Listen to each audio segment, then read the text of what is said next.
Alléluia. Celui qui vit dans l'espérance avec Dieu comprend les attributs de Dieu dans tous les jours de sa vie.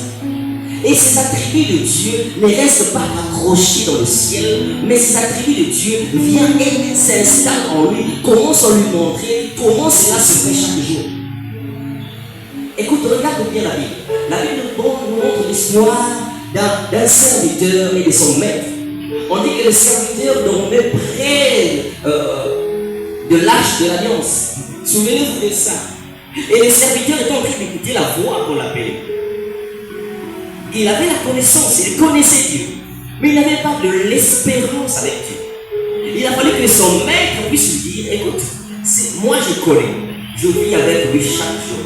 Je parle avec lui chaque jour. Si tu entends encore ces gens de voix qui te parlent, mets-toi à genoux et dis, l'Éternel, me voici. C'est ce que tu es en train de comprendre, ce que je suis en train de dire. Alléluia. Vivre avec Dieu, vivre l'espérance avec Dieu, espérer en Dieu, chaque jour, l'Éternel est en train de te forger selon ses caractéristiques. Alléluia. Et celui qui comprend les caractéristiques de Dieu devient lui-même un Dieu. Voilà pourquoi vous allez voir que la Bible nous dit clairement, créons l'homme à notre image et selon notre ressemblance. Et quand on est créé à l'image et à la ressemblance de Dieu, ça veut dire que nous portons les caractéristiques de Dieu. Alléluia. Et lorsqu'on vit avec Dieu dans l'espoir, c'est différent de vivre avec Dieu dans l'espérance. Je le répète encore pour que nous comprenions.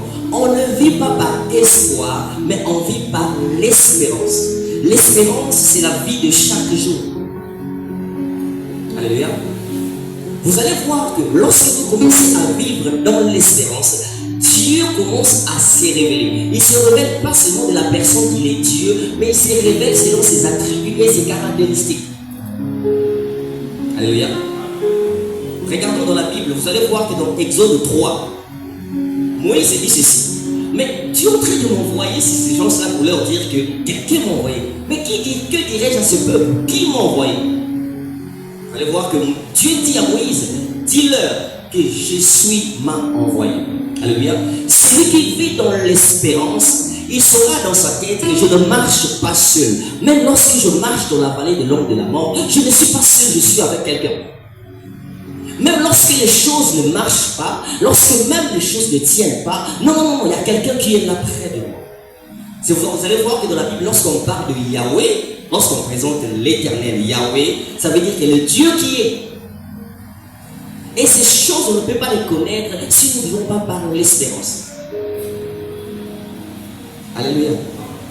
Écoute, laisse-moi te dire quelque chose. Lorsque Dieu se montre dans ses caractéristiques en toi, qu'il est je suis, sache-le partout où tu seras, même devant des embûches, même devant les choses qui t'ont toujours fait tomber, mais lorsque je suis là, tu seras toujours très fort.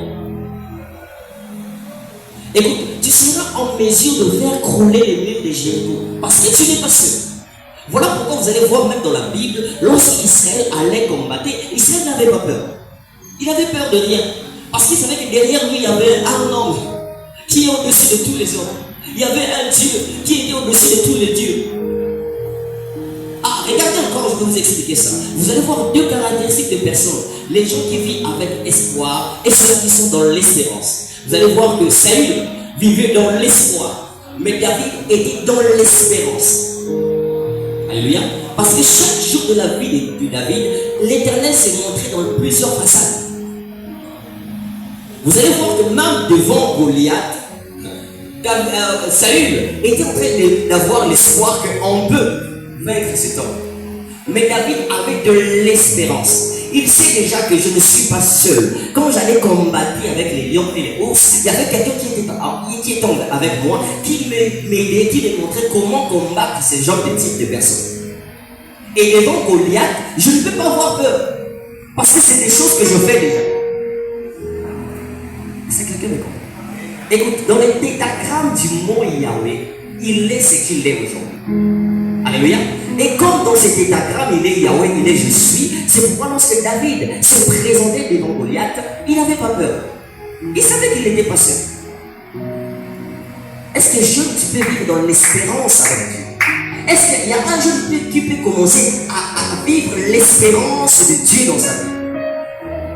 Est-ce qu'il y a un jeune qui peut cesser de croire et d'entendre parler? Est-ce qu'il y a un jeune qui peut commencer à vivre cela tous les jours? Alléluia. Écoute, lorsque tu espères avec Dieu, tu peux aussi découvrir que Dieu est Elohim. C'est quelqu'un qui est en train de comprendre ça.